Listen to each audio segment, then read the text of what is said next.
And guys, this should go without saying, sorry, I've not said in the other videos, but don't do this. Don't make this at home. This is purely for me, experimenting. Like I say, you know, if you're not a qualified, you know, I've been a fabricator for over 12 years now. My actual background is that's why I'm a time served engineer in fabrication, heavy plant welding and all, you know, a lot of aspects of welding.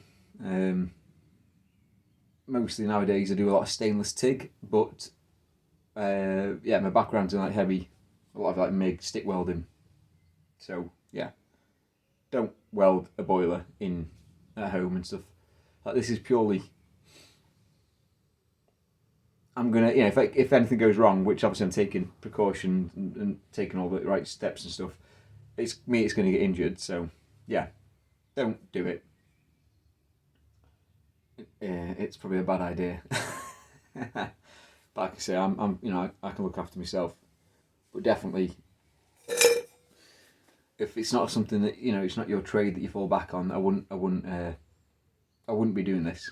And like I say, I've got friends who I can reach out to, experts such as Austin, which have more knowledge on this than me, even though I have like say 12 years of it to rely on. So yeah, don't do this. Just thought I'd make that clear, so no one goes blowing themselves up. Right, I'll show you what I'm actually doing now then. Right guys, so I can't remember if I filmed last. I've not filmed it again. I might have a bit of footage. If I have, I'll put it in the video. So I stuck some stays, as you can see here now.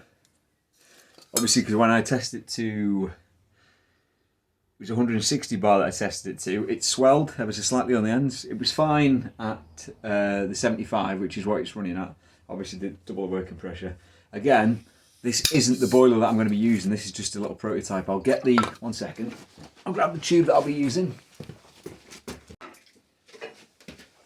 Just to give you some perspective of obviously, this is obviously, so that's the boiler that I'm going to be using. And obviously that's the prototype, so you can see the difference in diameters. So this is 4-inch, if I recall.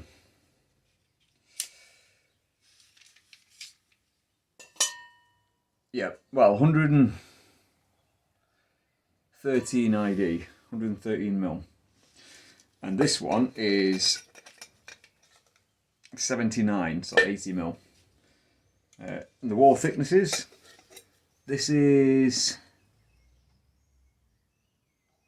does that make sense? So the wall thickness on this one here that we've tested, which is held pressure, is 1 mil. And the boiler, or the tube I'm using for my boiler, is 2 mil, so it's twice the thickness.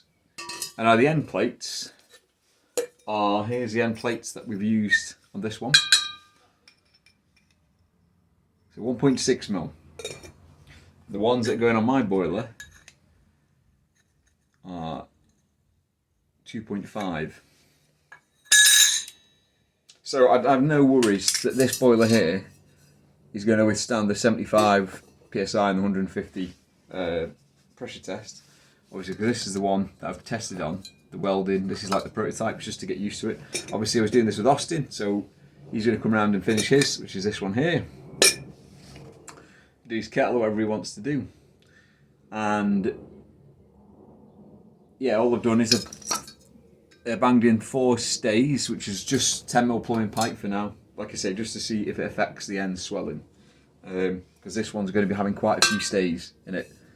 I didn't originally do it in this because it was just a test to see if the welds held. But really, I wasn't expecting it to hold any pressure. I just wanted to see if I could weld it with the TIG and see if it would hold. Oh, sorry, hold enough pressure. Oh, sorry guys. Sorry about that. So I'm going to be using this water pressure tester. I'm just going to pump this up to the required pressure. I'll switch the camera mid-view so you can see it. Pressure going up on it. would have been a lot quicker if I'd pre-filled this, which I'll probably do with the larger one once I make that. I'll make, the fellas that I've spoken to, they say you obviously need to have drain ports and stuff. Obviously there's a series of plans that I'm working to for this. I've just modified them slightly to make it a bit more efficient, because this is just a pot boiler, whereas I'm actually putting 3 pipes in it and some stays in that. Make it a bit more heavy duty. And another technique I've seen is called hedgehogging, at least that's what they refer to it as, I've not seen it before. And they've soldered a load of stems on the bottom here, which sits directly above the fire, so I guess they act as like heat conductors. It allows the boiler to heat quicker, so I'll probably do that as well. I don't know if you can see that very well, guys, but we're at just over 5 bar, so I'm going to take this up to 10 bar, which is I think around 145, 150-ish. 11 bar I think is 150, 160, which is, the pressure test is going to be to 145. No, 150, sorry. Double the working pressure. So I'll just set up now and then I'll leave it overnight and we'll find out how it works out. Let's fill it up.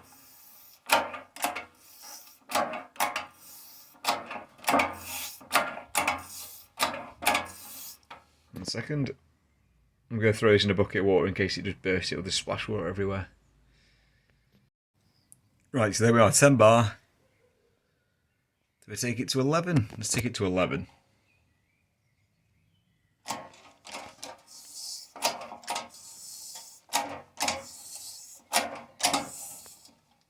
Right. 11 bar. Sat in the bucket. So I'll leave that for either a few hours or come back tomorrow. And you guys can see the results with me. I'm going to try and do a few more videos, guys. Sorry, I've just been busy doing little projects and helping other people out. So, yeah. Right, hopefully we get to see what happens tomorrow. Right, guys, I'll chat to you later.